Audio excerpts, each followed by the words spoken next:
আলাইকুম রহমতুল্লাহি ওবারাকাতু। বিসমিল্লাহ, আলহামদুলিল্লাহ, ওসসালাতু ওয়াসসালামু আলা মাল্লা নবিয়্যা বাদা। দেশের পূর্বাঞ্চলে বিশেষ করে ফেনী, নোয়াখালী, লক্ষ্মীপুর সহ কুমিল্লা, বুড়িচং, চট্টগ্রাম ওই সমস্ত অঞ্চল এবং রাঙামাটিরও কিছু জায়গা আমরা শুনতে পাচ্ছি যে দেশের যে জায়গাগুলোতে আগে কোনো সময় শোনা যায়নি বন্যা হয়েছে অথবা মানবিক বিপর্যয় দেখা দিয়েছে, সেই সমস্ত জায়গা বাংলাদেশের ইতিহাসে বলতে গেলে আমরা আমাদের জন্মের পর দেখিনি। এখন যে অবস্থা দেখা যাচ্ছে, খুব ভয়াবহ পরিস্থিতি।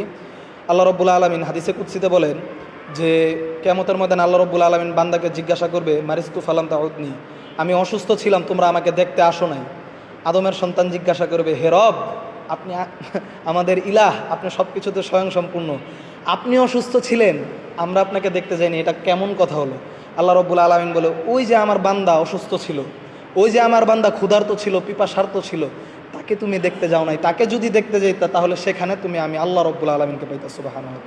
আপনার আমার সামনে একটা সুবর্ণ সুযোগ, আমাদের সুরিটোলা এলাকাবাসী সহ সারা বাংলাদেশের যারা আমাদেরকে দেখছেন, সুবর্ণ সুযোগ এই মানুষদের সামনে। জীবনে কত টাকা কতভাবে ব্যয় করছেন, এই সুবর্ণ সুযোগ মানুষদের পাশে দাঁড়ানো। আমরা প্রতি বছরই কোনো না কোনোভাবে ত্রাণ নিয়ে, যদিও আমাদের অভিজ্ঞতা অত বেশি নেই, আমরা চেষ্টা করব আপনাদের দানের আমানতকে পুঙ্খানুপুঙ্খ রূপে 100-তে 100 রূপে মানুষের কাছে, যারা পীড়িত, যারা হতদরিদ্র, তাদের কাছে পৌঁছে দেওয়ার জন্য।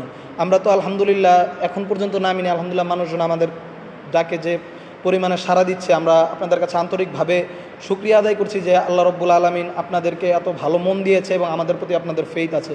ইনশাল্লাহ আমরা আপনাদের দানগুলোকে পুঙ্খানুপুঙ্খ রূপে ইনশাল্লাহ আগামী শনিবারের ভিতর আমরা মানুষের কাছে পৌঁছে দেবো ইনশাল্লাহ। এবং আমাদের মাঝে আমাদের সুরিটোলার যুবক তরুণ এবং আমাদের মুরব্বীরাও অনেকে আছে, আলহামদুলিল্লাহ সবাই আপনাদের সাথে আছে। আমাদের বড় ভাই হাফেজ মুজাম্মেল হোসেন, সুরিটোলা জামে মসজিদের সম্মানিত খতিব, এবং পাশাপাশি ভাইয়ের অনেক খেদমত আছে। ভাই আপনাদের সামনে আরেকটু কিছু ক্লিয়ার করবে ইনশাল্লাহ। আলহামদুলিল্লাহ ওয়াহদা ওয়াসসালাতু ওয়াসসালামু আলা রাসূলিল্লাহ। আপনারা আজকের আমাদের এখানের উপস্থিতি এবং আমাদের উদ্যোগ সম্পর্কে অবশ্য অবহিত হয়েছেন। আমি শুধু এতটুকু অ্যাড করব যে দান সম্পর্কে আপনারা বহু হাদিস জানেন। আল্লাহ রসুল সাল্লাল্লাহু আলাইহি সাল্লাম বলেছেন, যে ব্যক্তি দান করে তার দান কিয়ামতের দিন তার মাথার উপরে ছায়া হয়ে থাকবে যতক্ষণ পর্যন্ত সকল মানুষের বিচার শেষ না হয়। সুবহানাল্লাহ। এবং দানের আরও অনেক উপকারিতা আছে। মানুষ মৃত্যুর মুহূর্তেও ভয়াবহ আযাব থেকে বাঁচার জন্য দানেরই আশ্রয় নিতে চাবে, যা কোরআনের আয়াত দ্বারা প্রমাণিত।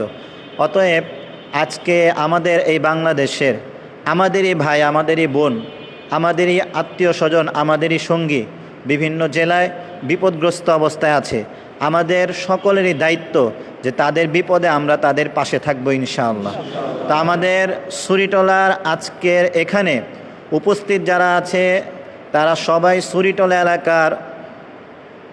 এলাকাবাসী, সুরিটোলা এলাকার প্রতিনিধি হিসাবে দায়িত্ব নিয়ে যে আগামী 31 তারিখ রাত্রে ইনশাআল্লাহ আমরা ঢাকা থেকে বন্যা দুর্গত এলাকায় রওনা দেব, তাদেরকে যথাযথ আমাদের পক্ষে যতটুকু সম্ভব ত্রাণ পৌঁছিয়ে দেওয়ার জন্য ইনশাআল্লাহ।